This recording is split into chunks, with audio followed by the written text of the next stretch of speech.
Hello.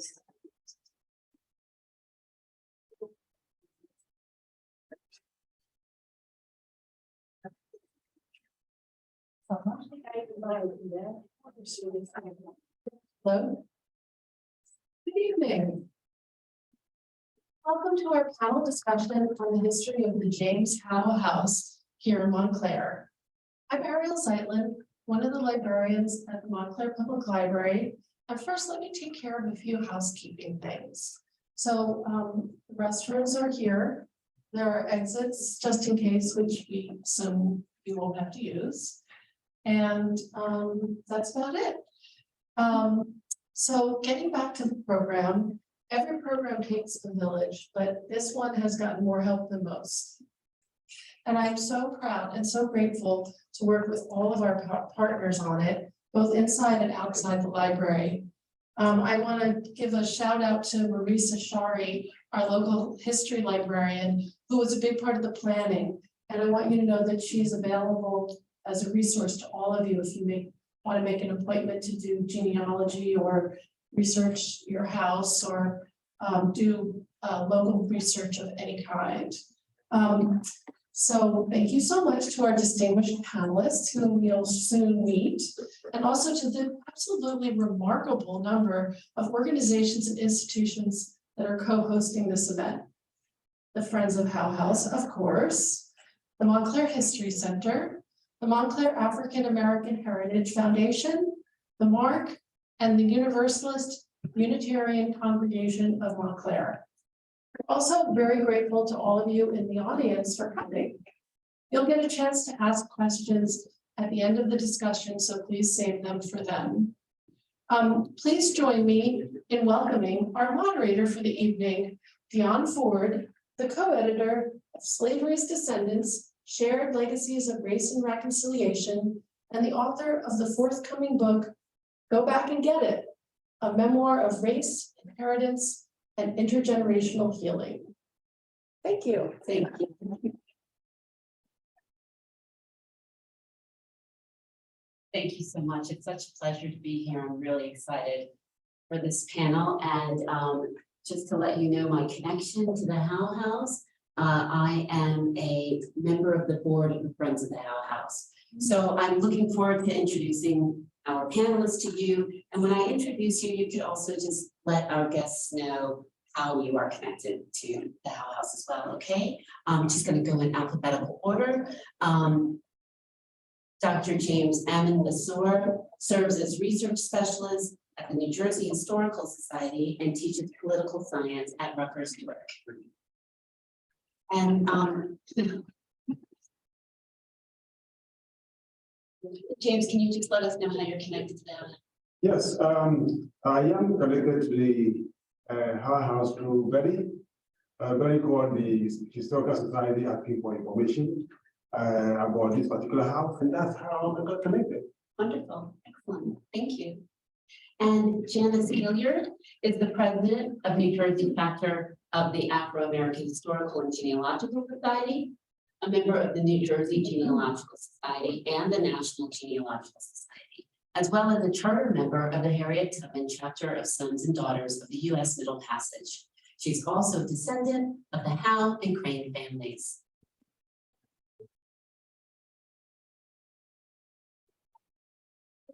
Of James Howe House, and being involved in loving history and genealogy, it's really, really important. And my note is the James Howe House is important and special to me because of its historical significance. It is a part of American history, and there continues to be a legacy and story to research, share, document, and preserve. And I'll share more later. Thank you so much, James. Betty Holloway, a retired teacher, is a member of the Montclair African American Genealogy Group and the Montclair African American Heritage Foundation. She has created several projects about Montclair's African American community that reflect her interest in genealogy and historical research.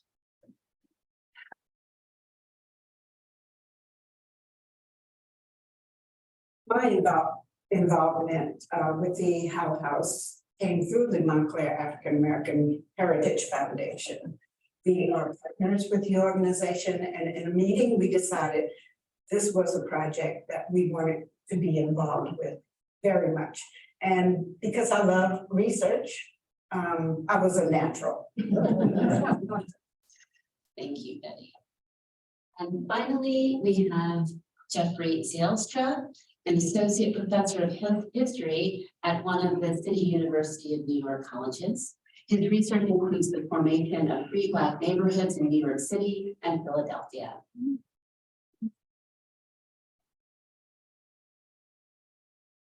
Well, I got looped into I'm a member of the Friends of the Howe House, and I got looped into this project last spring when through the Unitarian Universalist congregation at Montclair, when they were looking for someone to help with the application for historic preservation for the house. I've since been involved in some of the historical research and writing of the historical content on the website.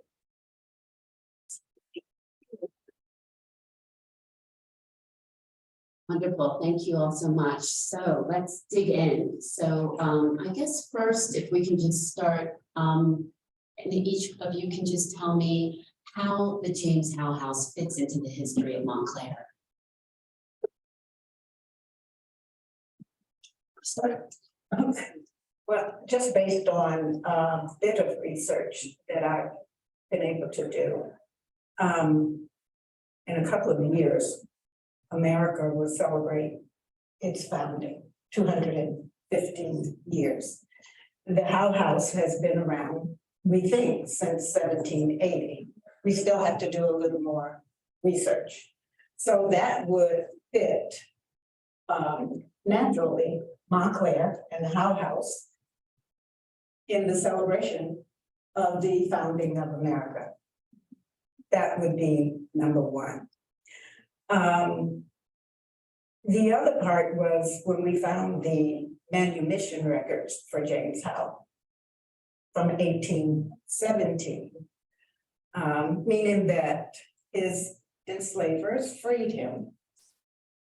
I think that's a very significant turning point because in my research, I haven't come across that too much, you know, and when I say that in my research, I'm particularly thinking about my own family history, genealogy. You know, I reached what they typically call the brick wall for African Americans. We can go back to 1870, but any further than that is a hard task. Also, the fact that the enslaver in his will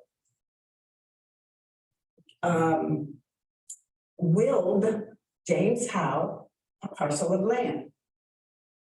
So when did we hear about land and a house being bequeathed to an enslaved person? The one that we're most familiar with is the 40 acres and a mule, right? 1865, but not 1833, right? So those are just a few of the things. One other thing with the Howe family. It looks like James Howe's son served a year in the Civil War. So that is significant as well. Absolutely, thank you. Anyone else want to add any other thoughts on how the Howe House fits into the history? Jim? Sure. I think it's important to recognize that the Crane family is involved in this story. And when we look at the development of Montclair as a town, the Crane family has been credited as being the founding family. And they were slave owners. You know, there were enslaved people that were working with the Cranes. And when we think about the development of Montclair, then we have another group of people that is not recognized with regard to Montclair history and Montclair development. So making that connection through the Howe House, I think, is really important because we're looking at African Americans going back to the very early development of Montclair as a town and the role that they played in that, often hidden historically. And if I may add to that, which is to give you the broader context. We're talking about the Crane family going back to the founding of Newark. And then, of course, the earliest evidence we are aware of people of African descent in Newark dates back to 1721. And when you look through the records of Newark, you also see a number of cranes in Newark involving slave holding as well. And so that's very important that we make that dimension to it, because at some point in the 17th century, 18th century, we say, largely, Newark was what is Essex County today. And so our Essex County today was largely what Newark was in the 18th century at some point. So when we are talking about Montclair, we're also talking about Newark going back, and the cranes have a very deep root all the way. So to piggyback on that, so I'm saying the Crane family has very deep roots. I live in Summit. I am originally from South Carolina. And so when there was an effort to purchase the home, the James Howe House, and to bring awareness to the local community, extended communities, the media, I was there. Prior to that, I've been doing some research to try to bring James Howe and his family to bring them forward, and I've been successful, found some information that I had. And so at one point though, I was stopped, and out of the blue, and I love sharing the story, out of the blue, it was like, take the Crane family and put it into your DNA matches. And I'm like, but I'm not working on that. I'm trying to work on James Howe and his descendants. And I did it, and I was stunned to find someone from South Carolina living in some New Jersey to find out that I actually have several DNA matches to descendants of the Crane family. So my question obviously is, okay, so, what are all the places that the Crane, where are the various places that the Crane family, where were they? I had a family coming out of Connecticut. Betty Holloway has found research where there are cranes that were in Connecticut that came to New Jersey. So I'm on a mission to figure out what is that connection. I also have Howe DNA matches. So being an avid researcher and based on my experience, when you have an enslaver giving money and land to someone who's enslaved, all right, there's typically a connection. And so I'm on a mission to find out what that connection is. And I see a lot of you smiling going, basically, because it was like, oh, wow, I just feel like being kind. That is not historically what I have found. So a real shocker about how all that came about. And then speaking of Montclair, I happened to be in a bookstore purchasing other books. And I was led to the back of the store, and these newsletters were on top of a table, and they highlight the Crane family. Enslaved people are referenced. And so I just feel my take is a little bit different, that all of this is supposed to be happening, and that the truth will be revealed, and we will know how they were really connected. So we believe in proving it out, having 3 or 4 pieces of evidence, and I believe that that's going to happen. Leave it to the genealogists. Thank you so much. I heard reference of James Howe's son, which is amazing. That was my first time hearing about that. So maybe you all can tell us what we do know about James Howe himself. I think you're the expert. Well, in brief, as early as 1840, we think James Howe was born around 1785. And he may have lived in that house when George Washington passed by it in around 1787 on his way to a meeting at one of the Crane's homes with General Lafayette. So he may have been living in the house. So we know that. So we also know that as early as 1840, James Howe, in the census records, was listed as blind. And I discovered from reading another account of James Howe that he did have diabetes.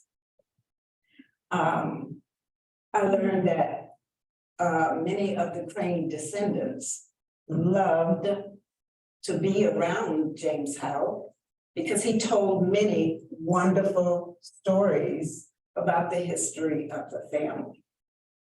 The Crane family, that is. So his son, James Henry Howe, only served 1 year, 1864 to 1865. And we don't have his actual record, but he was listed in the New Jersey, the book for New Jersey for Civil War draftees. And he was listed with the colored troop. And when he was drafted, the drafter did not include Newark in the drafting of men for the Civil War. It was Sussex, Morris, Passaic, Bergen, and Bloomfield, where the drafters, where individuals were drafted.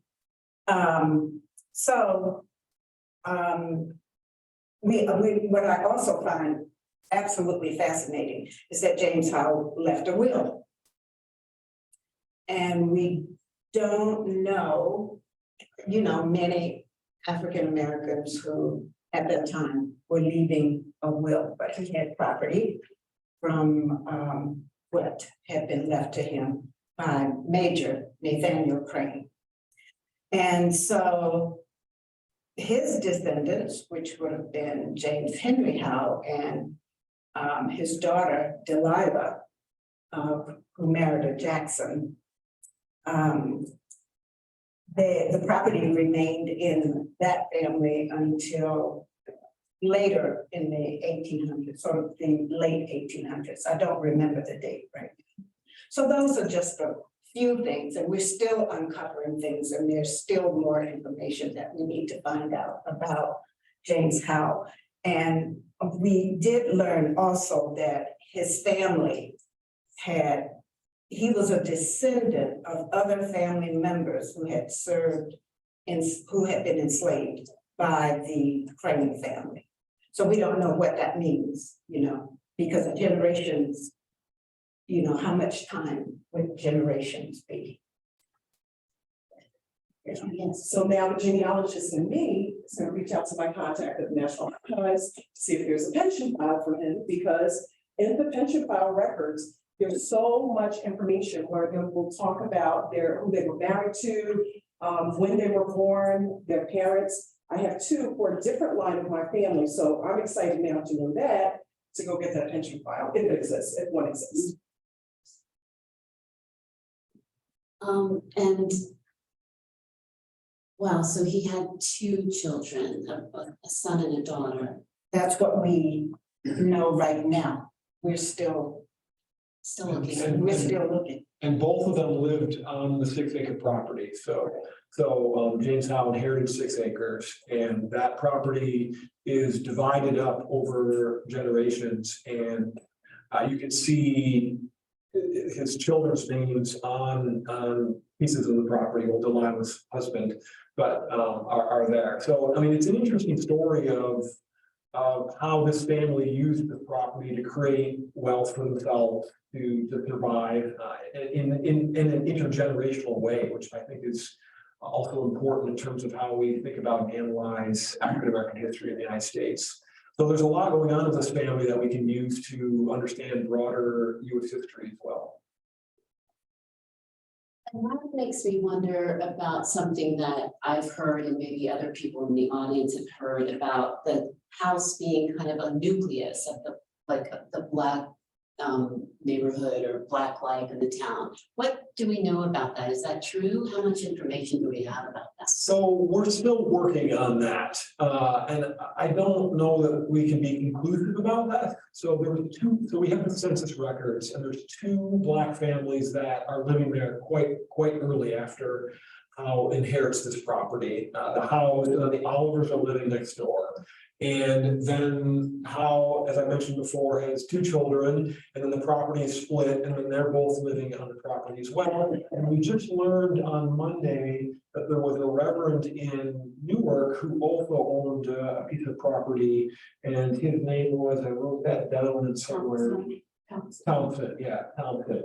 So, you know, is 4 properties a neighborhood, you know, so that, you know, and we need to do more research into this question. So in my own personal research, I've looked at the development of Black neighborhoods in other areas, Philadelphia, much more than Montclair. And what we see in places like Philadelphia and also in Brooklyn, there's a neighborhood called Weeksville, is that there's a lot of renters there. And, you know, Betty talked about how you kind of run into a wall, you know, when you start going back, because there's not records that have been collected well for Black people. And property owners are easier to find. There's deeds, their names are on maps. So my question as a researcher is, were there renters on this property? And right now, there's no evidence that there was. So, you know, I can't say that there was a community there of more than just the properties that we've identified on this map. But I think that's where research needs to happen. And it's possible that the answer to that is no, you know, that there wasn't really a community there. But if we can find that you know, the property was used in bigger ways than just the names on the map, then we'll come to a different conclusion. But we're at a very preliminary place in that research, and we can't really say that there was a Black community there. But, you know, based on previous research that I've done about Montclair, I don't believe that you could characterize it as a community. However, I do feel that you can characterize it as a family of the beginning of the Montclair community, and not a community on that 6 acre of property that is separate and apart from what Montclair became. Because we did, you know, and from other researchers, like our town historian, we know that there were other slaves, there were farm laborers, there were house servants, and other people in the town were being manumitted. We just have to get a handle on that. But I feel, just based on previous research, that it was not a separate community. But they were a family that lived in that location.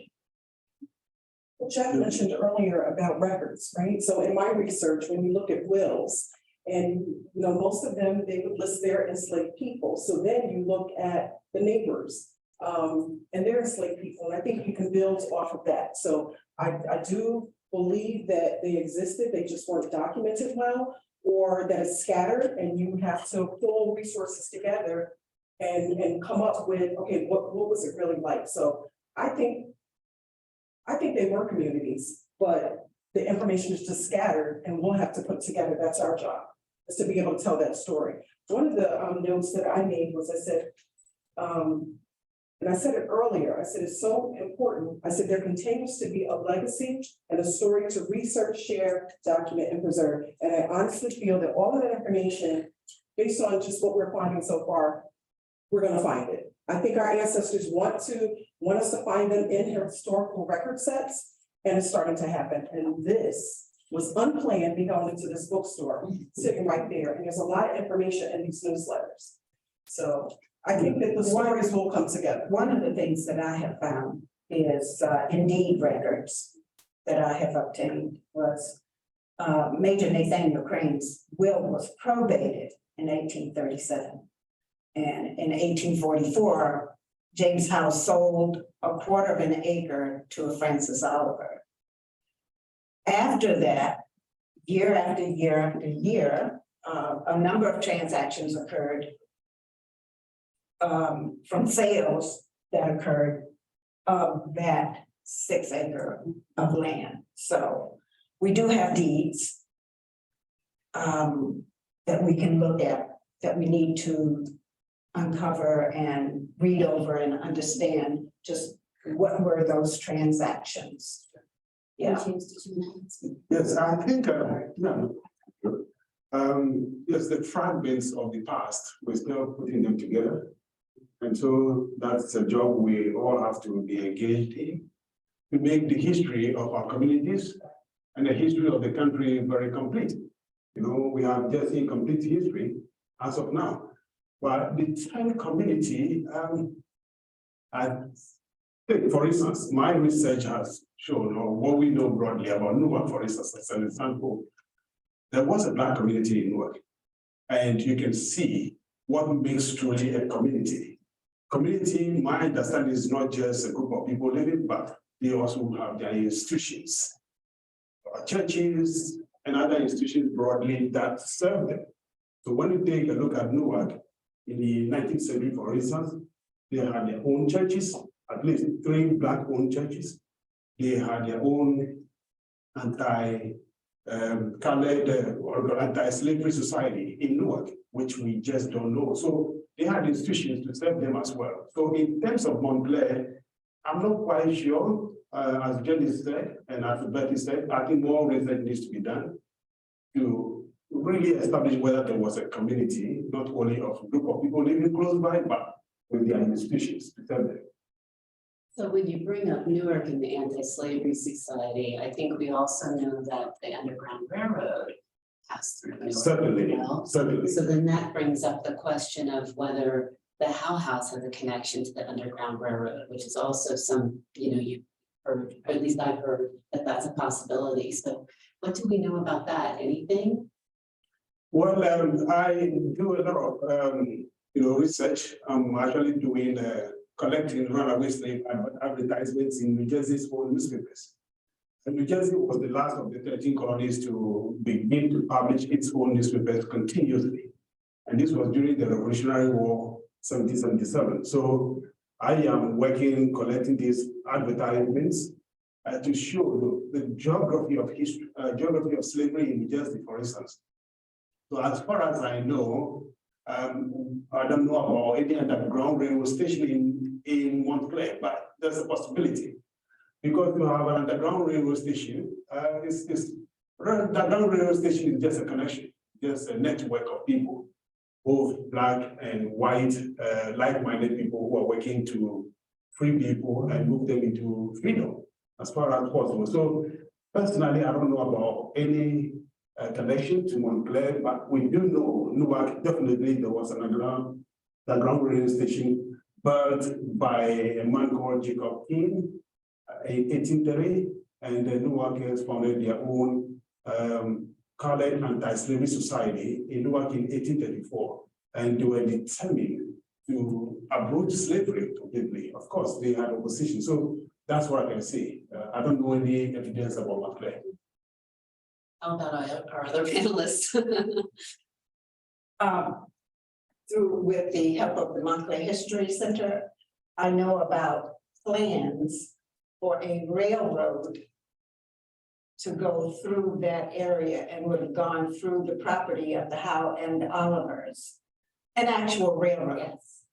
But plans were squashed because of the financial crisis of 1873. So that's about it, what I know about a railroad and plans for a railroad. But I do understand what James and Janice are saying about people connections, and I'm anxious to hear that myself. Well, when you think about the history of the Underground Railroad, they couldn't say, oh, hey, it's the Underground Railroad, so there are, in talking to historian Frank Godlewski, there are a lot of different places that people spoke about that were on the Underground Railroad. And I believe that in Montclair and other surrounding communities that they existed. I have actually been to the Bloomfield Steakhouse. I don't know how many of you have been there, but if you go there, they have a little card, and I've actually seen it. Fox 5's Dan Bowens did a piece on it. And we actually went downstairs, and at first, like a lot of people were taking, some of the group, they were taking pictures. I didn't feel comfortable. It took me a minute because I just felt like that was a sacred space. And after about 5 or 10 minutes, I was able to breathe. For me, I felt the presence of the ancestors, not necessarily my own. And then it was just this feeling of, it's okay. It's okay to be able to see that and to know that a lot of us are here because a lot of our ancestors, they survived, they were resilient, and they were determined, and they had help. So I know a lot of other people that do research on the Underground Railroad. My husband is a pastor at Corinthian Baptist Church in Jersey City. And someone came to me and said that they've done research and said, did you know that that was a stop? And I'm like, no. So how much history is out there in Montclair and other locations that we don't even know about, that people stop talking about? So now that we're having this conversation, this discussion, I think that it's amazing. It's an amazing opportunity to research and tell that truth and to correct any historical narratives that, oh no, well, it wasn't documented. Somebody wrote about it. Just like with slavery, you know, if you're doing research, people will say, oh, well, and as Betty said, it's challenging and you get brick walls, but it's not impossible. I've been able to trace family back to 1720. Why? Because enslaved people were considered property. You kept track of your property and your money. So I think that there are records. I think people may have things in their homes that they may feel uncomfortable sharing, diaries, Bibles, and journals that talked about. I have a lot for my family, so I am here to blow that away, that if you're researching your ancestors or the Underground Railroad, I think the information does exist. It's just, are people willing to have it? Are they willing to share it? So a dear friend that's a team member has a family Bible from the 1700s. We met in Montclair at this library in another room, and he shared that Bible with me. How many of you have Bibles of your ancestors? And you may be afraid and uncomfortable, or again, journals that may talk about the Underground Railroad. As an avid family researcher, it is like light and air to us when you share that information. So again, I'm sticking to my story that the information is going to be revealed. Somebody will hear us having this conversation and saying, you know what, I got a trunk with information in it. The worst story I ever heard was that two people, one black, one white person said, oh, I got all this information and wanted to share it, went back and told her family, and they made her burn it. They made her burn it. So my thing is, we can have this conversation, no matter who we are, we're better together. We don't have to be afraid. And when we correct the historical narrative and tell the truth and document and share our stories, I think we'll all be better for it.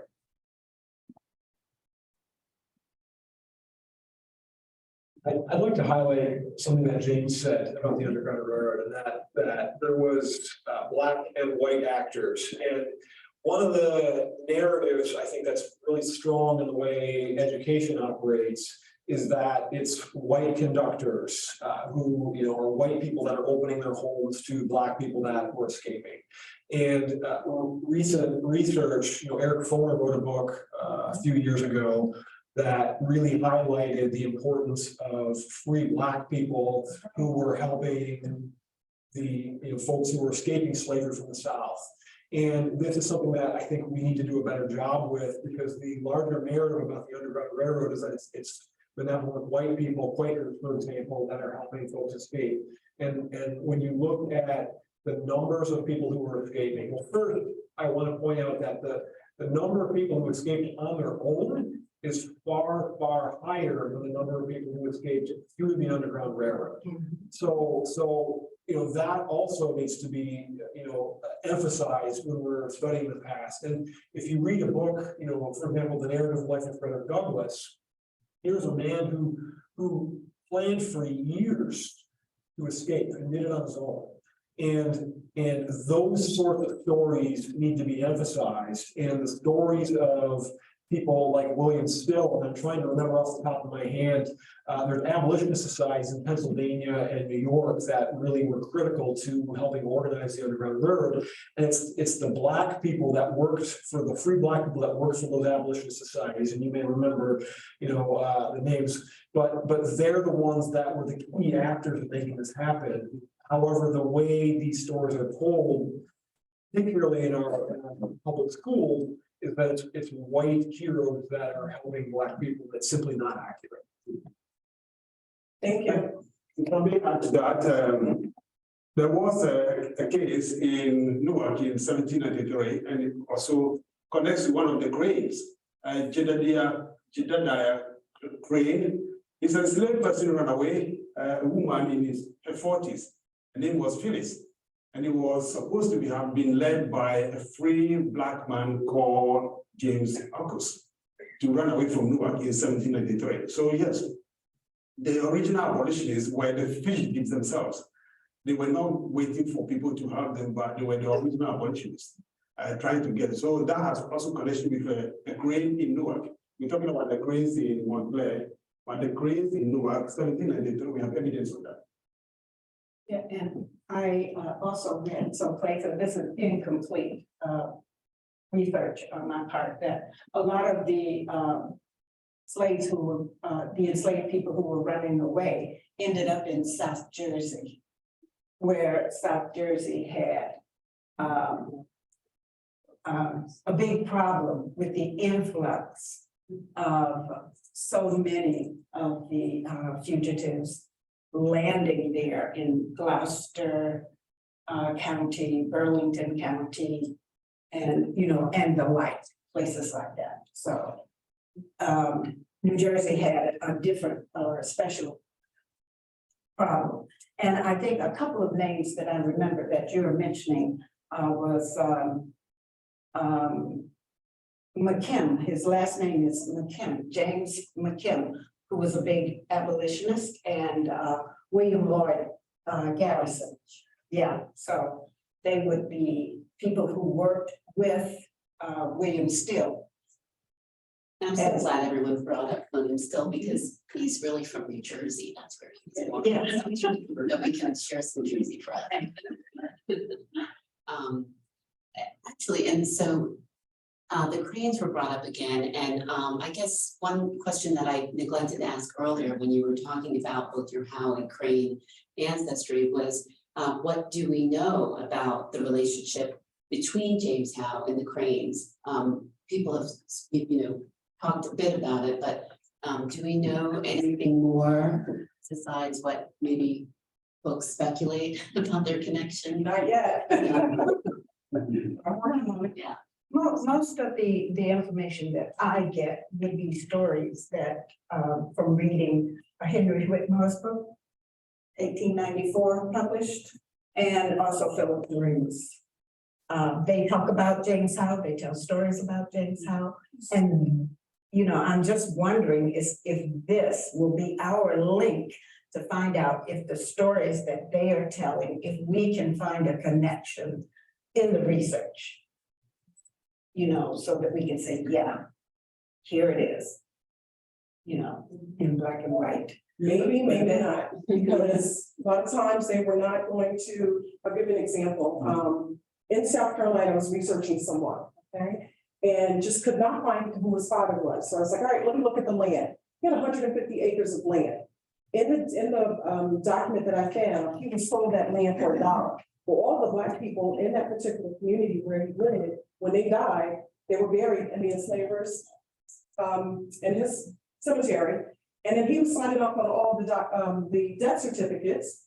And then there was land that was exchanged with other people that were members of the family, and they all had attorneys. I'm going, what is that? So a lot of times, again, I go back to what I said earlier, when you see that, there's some type of relationship there. One woman in my family, another woman that was enslaved, PBS did a special about her. And so I found the will of her enslaver, and he's looking out for 3 of his enslaved people and going, oh, I wanted to go here, I wanted to go there. And like, you could just tell that there was some care. Then there were 5 other people listed. And it's like, yeah, you can sell them.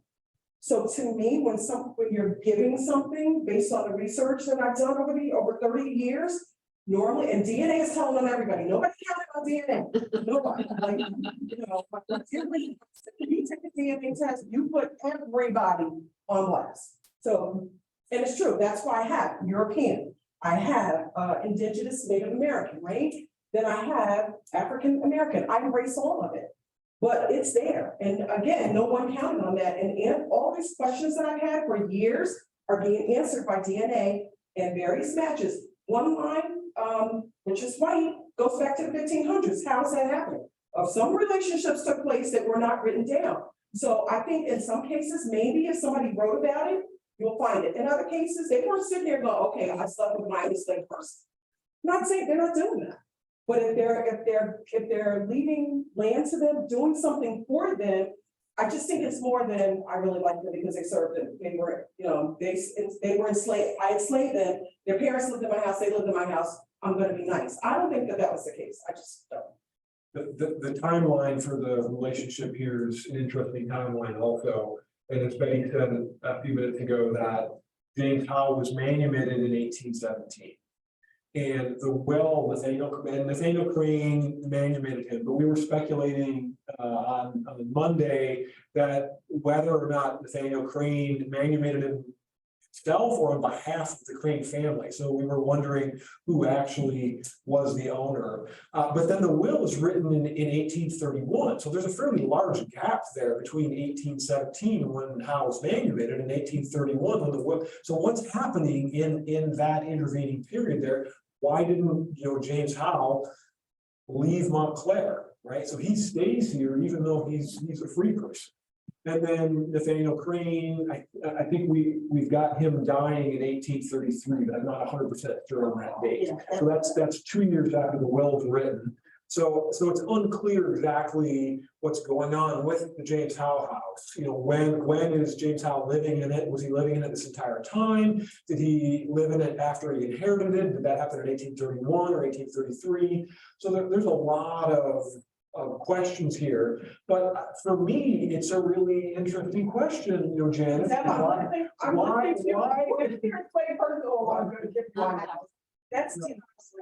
Why did he stay here between 1817 and the early 1830s? And I don't know that Janice is being, a little coy with this, but we don't really know for sure what's going on. Yeah, for sure. One of the things we haven't mentioned, and maybe James will speak to this more, is the 1804, in 1804, New Jersey passed the Gradual Abolition Act. And so I am just wondering, since the Cranes were lawmakers and New Jersey leaders, how much were they following the law? But just, what was happening. And I think there were various things that was going on at that time where all of the slave owners during that Gradual Abolition Act, they had to register.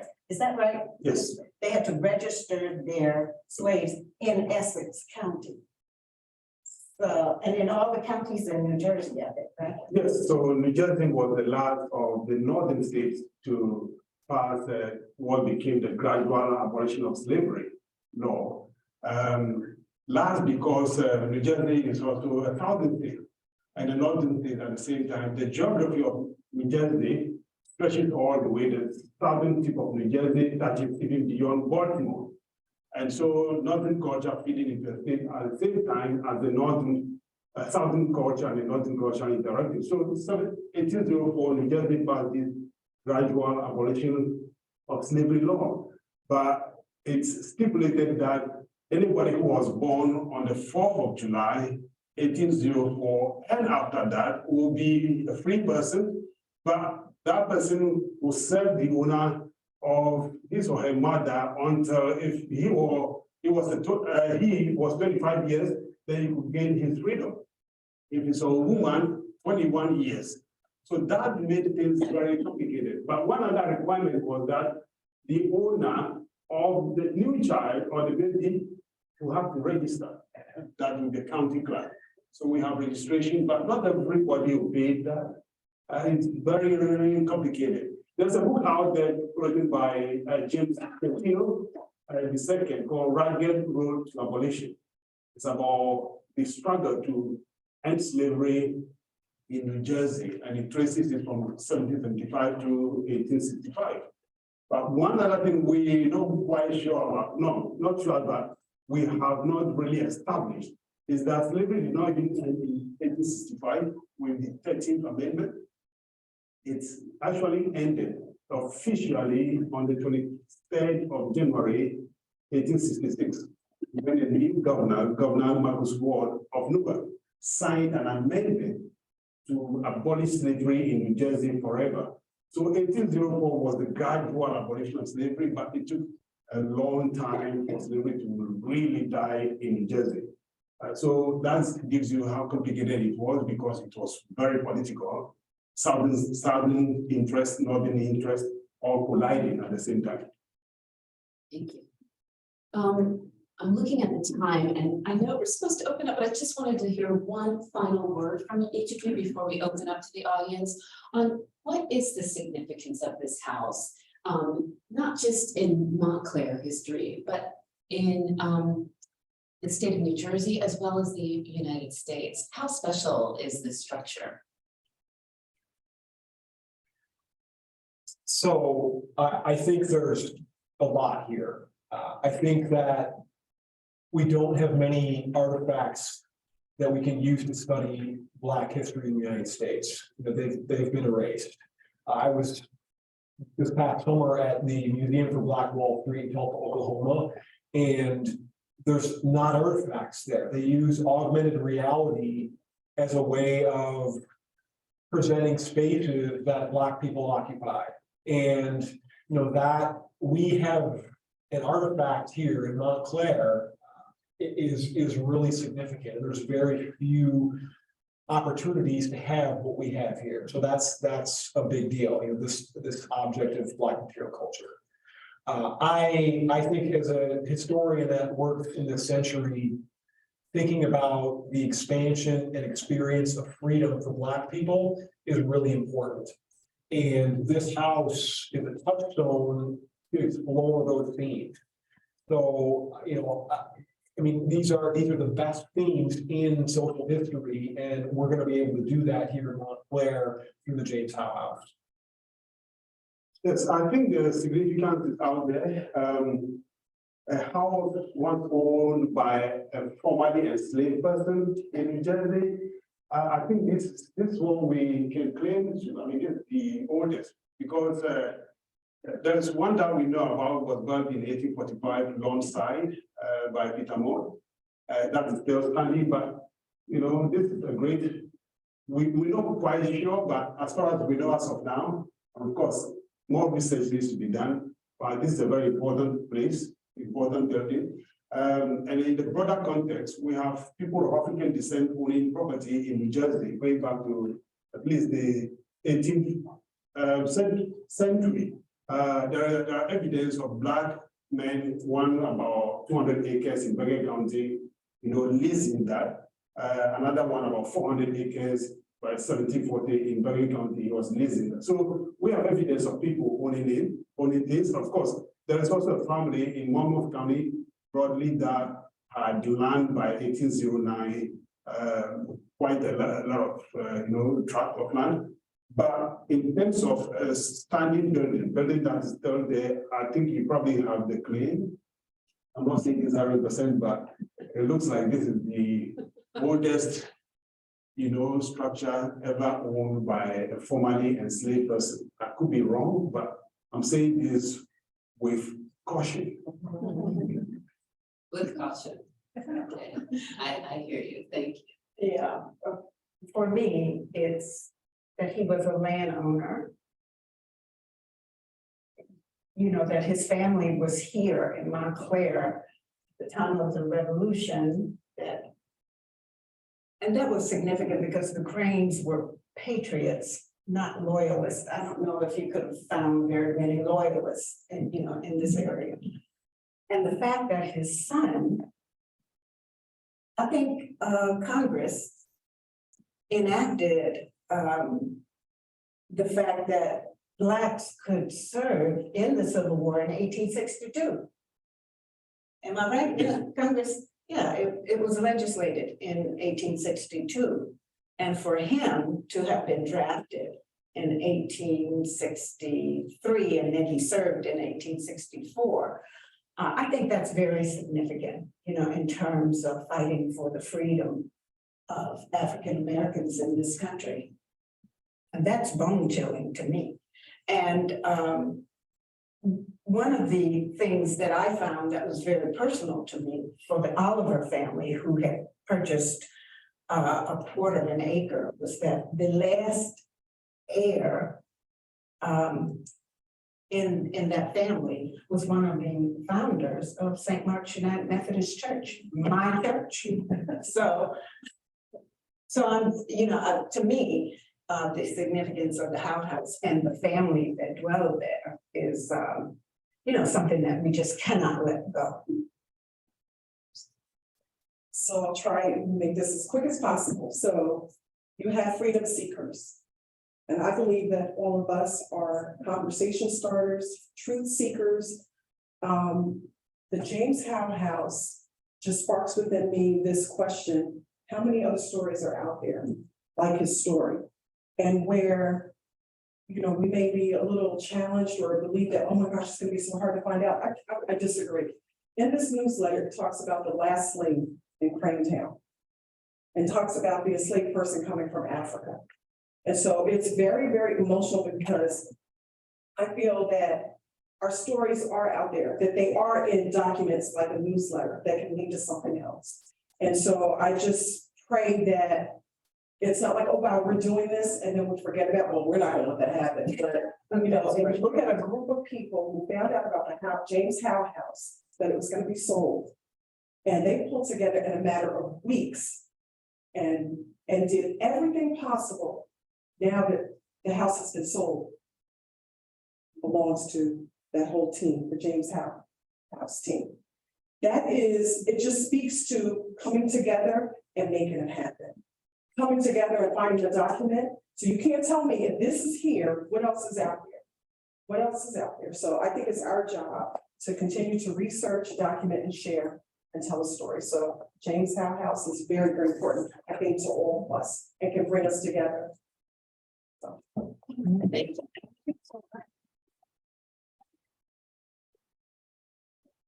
I'm gonna pick off the questions because there's one more question that Janice alluded to, which I want to ask, which is, can you tell us a little bit about how the Friends of Howe House wound up purchasing the house? Because that's now part of the history of the house. And an exciting chapter too. Who wants to take that? Well, I already shared about people, this is a church service, but there's a scripture that the people had a mind to work. And how can two walk unless they agree, right? Walk together. You have a small group of people that decided we're gonna do this. And we were able to mobilize other people and different organizations to come together to make it happen. And I'm gonna be very honest, I was like, this is gonna be challenging. But then I said a prayer and people kept having the conversations, working together. How can we do it? And it happened. It happened. So to me, a group of people coming together and agreeing that we can do this. What do we need to do? Let's do a fundraisers. Who can we partner with? And people saw that and it worked. Can you just explain a little bit about what happened? So the building had been privately owned all this time. And then, well, it was stated that they weren't going to sell it. The owner wasn't going to sell it, and then he changed his mind. So somebody else, I don't want to take the focus on. I mean, there's probably people in the audience that are better suited to answer this question than we are here. Yeah. But Deanne, I think you were early. I mean, you were one of the people early on that said, "Hey, there's this house. We need to do something about it." And then there was some folks in Montclair that connected with Janice, you and Frank Godlewski, who have been working on this for quite a long time. And then people like Betty and there's so all these groups that have been working on, finding information and preserving the story of this precious place. Yeah, For we decades. have to acknowledge the Montclair Public Library and Marissa, who helped me tremendously. Also Angelica at the Yes. Montclair History Center. These organizations are very important and they kept the stories. They've helped us to pull it together. But yes, just as many things. So all of these different societies and organizations Right. have been working over decades, I would say, right? Right. To know about this history, to preserve this history. I came upon it after I lived here for 12 years. someone who loves history. I mean, that's my thing. And I only came upon it because I was doing my own family history, like Janice, and happened to do a sleepover in a slave dwelling and Wow. in Connecticut, which was bringing attention to northern slavery, you know, that the North had held slaves. And through a conversation with some of the other people who had been on the sleepover as well, realized that I didn't know anything about Montclair's own history of slavery. And so when I got home, I reached out to what was then the Montclair Historical Society, now the History Center, and their then director, Jane Eliasoff, told me what she knew about slavery in Montclair and what she knew about James Howe. And I, you know, walked over there just to kind of pay homage to this structure that was still standing. And then years later, just like last year, when my lovely co-minister at my congregation, Reverend Anya, who's in the audience, she said to me and asked me to, you know, connect with the social justice team over there and said, so what should we be thinking about and working on? What do we need to know about in our community in terms of social justice? I said, I don't know, but there is this one house that I think we all need to know about. And all of a sudden, I was hearing how people were having meetings and, you know, people were getting together and all of this cross-pollination was happening, so. It felt very organic. It did. Yeah, I mean, it was absolutely organic, and it went in a matter of months from trying to obtain historic preservation status, which would be a rock with a plaque on it, right? To benefactors, bridge builders loaning money to purchase it. And, you know, Betty is absolutely right that it was an organic and a very fast and furious process. Okay, well, that's really exciting. And I think Marissa is here. And I believe we own in our local history collection, those newsletters. So if someone is interested in them, they can take a look at them under Marissa's watchful supervision. So I'm going to open it up to questions now. Just wondering, do you have any documentation on when and how it left the Howe family? How it went into private hands? Yes. There is, yes, deeds. They're on record here. Okay, but And- around what period of time? When did it? I think the sale of the house occurred by Theorem Oliver in 1904. And so there are records after that. So since 1904, it's been in private hands other than the family. Right. And here we are. This is about the house. Can you tell us about the house? How large is it? I have gone past it at least 10,000 times. I noticed it's tiny compared to the house to its east, which is massive. How many rooms does it have? How many square feet? How large is the piece of property? Can you tell us any of that information? I mean, you've seen a small structure. I mean, we were talking about that. We had a meeting on Monday, a few of us, and you know, our understanding actually is the rear part, which is the kitchen now, was actually the part that James Howe inherited, and that the front was built later. And I don't know the date on that, but it would have even been a fraction of the size that you see now. So it was a 2-bedroom. It's now a 1-bedroom. The bedroom is upstairs. There's a kitchen in the back, and there's a living dining area in the front. And I don't know the square footage on it, but it's not a lot. Okay, someone else? These are all great questions, by the way. The stairway going to the second floor is about that big, that wide. Hi, Betty, did you find anything about his wife, James Howe's wife? And we talked about that at our meeting on Monday, and the sad story that I have was what I said earlier. I've been looking for my great-great-grandmother for maybe about 20 years. And we have not resolved that we cannot find Susan. But Jane, it's nice to see you. No, we haven't. And Mike is on the team with us, our town historian, Mike Farrow. And he is furiously looking as well as I am. So we have no clue. And that often happened to women. And I think Janice may be able to agree with me on that, was that the women often, their last names and their attachments were lost.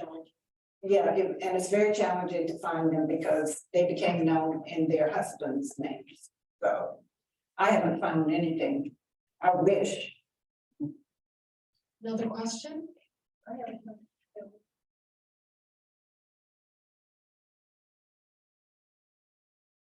Betty, this is directed to Betty Holloway. I know you did a tour of Montclair, a trolley tour about what, before COVID? 2019. we did. Right. Did we go past the Howe House? I don't remember. We did. We did. The Howe House, we adapted part of that tour from the Montclair History Center's hometown history tour. And it's on that tour. And we adapted it. We got permission to use sites from their tour. And so we were up there on Claremont Avenue. And Jane was on that tour with us, right, Jane? She was on that tour. She was on that tour with us. So.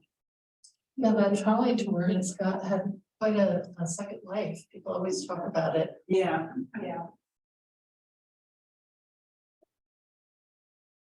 I just have a question about the house as it is right now. How is the structure? And is it in good shape? Is it in bad shape? And how do we help?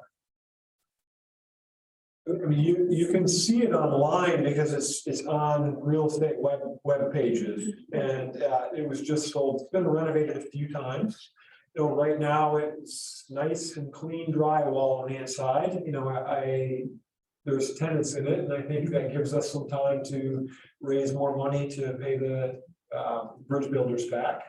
But I think the hope is that we'll be able to return at least parts of it back to what it would have looked like in the 1700s and 1800s.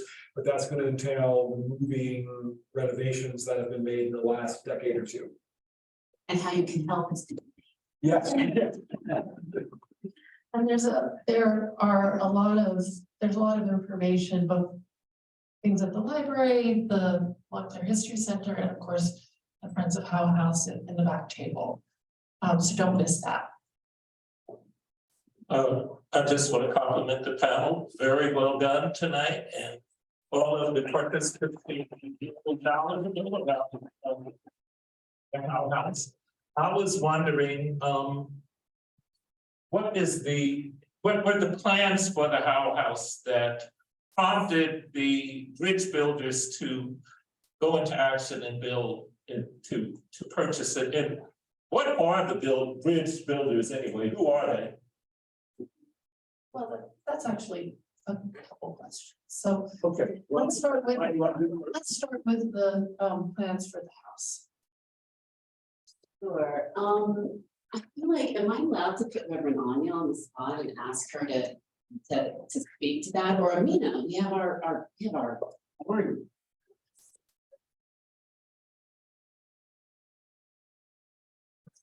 Friends of the Howe House. Sure, I'm glad to talk. That's how you get the word reverend in front of your name. Glad to talk.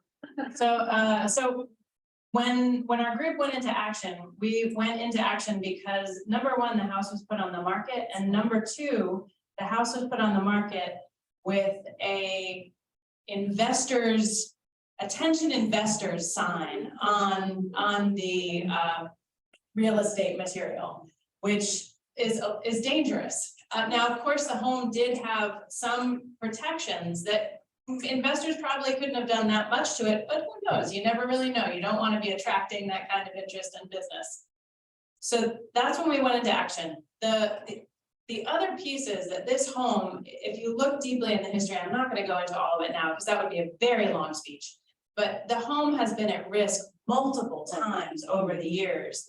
And so when you tell that story of how at risk the home has been, people who care about African-American history in Montclair, this whole panel, tons of more people, half the people in this room have already been involved, say, how can I help? What can I do? And the bridge builders came forward, honestly, because there were, how many times, like 5 times when we thought we're about to lose the house. And we had done everything we could and we're about to lose the house. We've done everything we can and we're about to lose the house. And we finally just said, please, anyone who has a whole lot of money that they can throw our way right now, we'll pay you back, but not immediately.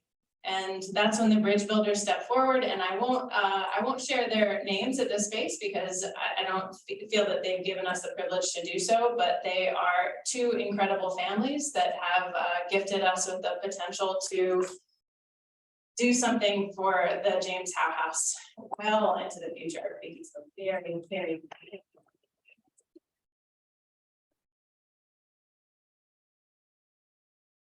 Thank you. Have time for one more question. So I'm gonna start with you. I was just wondering what the status was of efforts to get the health on the state and national registers of historic places and looking at the possibility of grants and so forth. That's in process. So we submitted an application to the New Jersey Department of Environmental Protection a few months ago. And, these processes don't move quickly. So, and that's, I think, at this point, now that we've purchased it, it's fine that it moves slowly. But that's in process. Now, I think your question about grants is a good one because the more status the house has, the easier it will be to obtain money from different grant giving agencies. So we're all looking forward to that. So real quick, I was looking for something, but that's why you saw me flipping through the newsletters and I found on the front page what I was looking for. And it said, and this is talking about the Crane homestead. In the rear of the house was another building. This was the slaves' quarters. For slavery was not abolished in New Jersey until 1820. This building was occupied by several generations of slaves and then by their descendants and the status of family servants. I just wanted to share that. So information does exist. Thank you. With all of this extensive, remarkable, incredible depth of research going on, I was wondering if we know if there are still any descendants of James Howe or any of his relatives, descendants of them or descendants of anyone who ever knew James Howe still living anywhere, and if so, have they been contacted and are they aware of these efforts? Well, Janice just revealed that she is related to the house.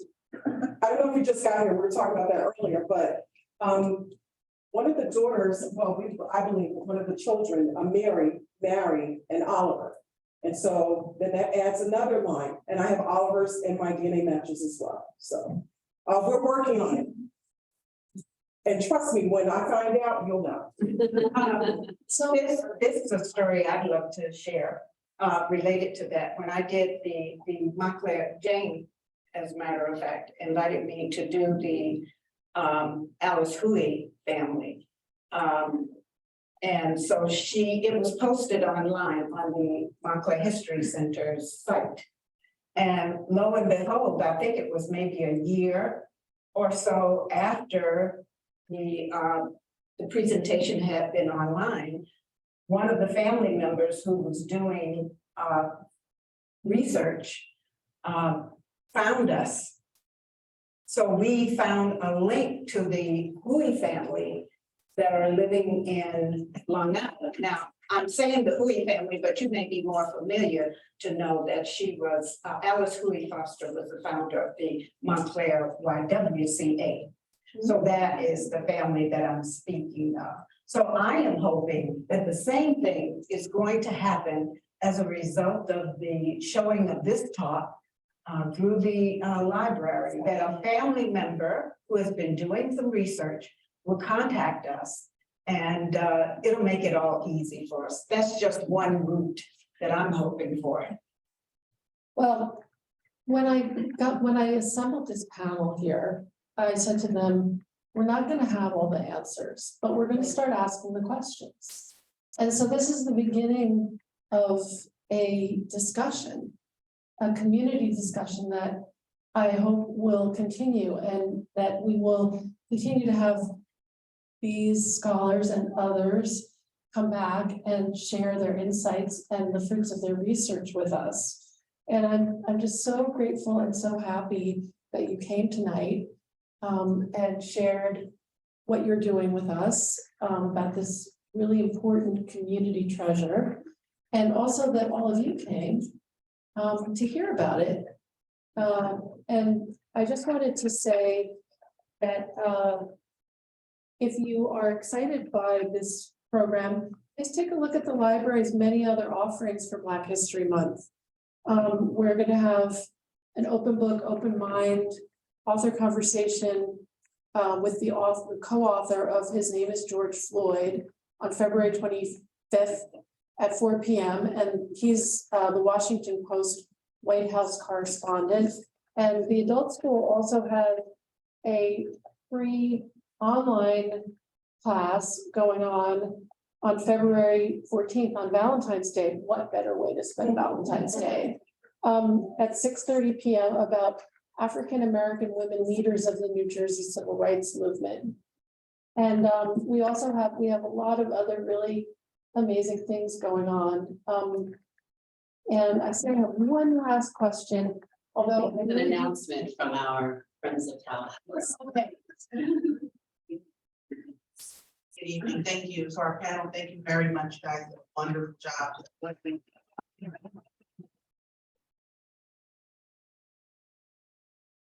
Wanted to share, if you wanted to follow along with us, we do have a website. It's www.friendsofthehowe.house. That's HOWE house.org. We also have an Instagram page. So if you're looking to keep up with our events, our fundraising efforts, if you wish to just volunteer your services or time to help us out, we appreciate that. Look what I got, y'all.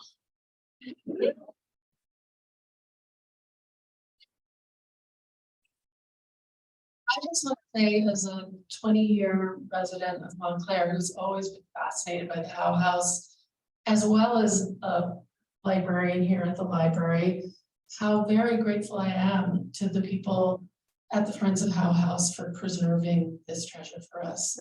And to all of you scholars for all of the time that you are donating to finding out about it. Thank you.